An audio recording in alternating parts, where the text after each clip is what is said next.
सखर तामीर जी शाहकार लैंसडाउन पुल जी तामीर खे 135 साल मुकमल थी विया आहिनि। 1989 में तारीख़ी लैंसडाउन पुल 42,20,000 रुपयनि जी लागत सां मुकमल थी। वरियनि ताईं इंतिज़ामी अदम तवज्जा, बेध्यानी ऐं लापरवाहीअ जे वर चढ़ियल तारीख़ी ऐं क़दीमी पुल पंहिंजी असल ख़ूबसूरती ऐं सूंहं विञाए वेठी आहे।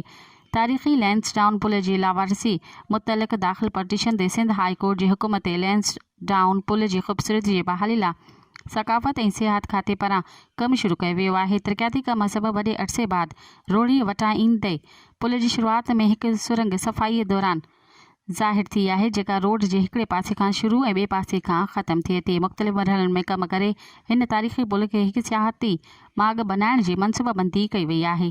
मज़ीद ख़बरनि ऐं तफ़सीलात लाइ विज़िट कयो असांजी वेबसाइट www.awamiNewsHD.com ऐं ॾिसंदा रहो अवामी न्यूज़ HD।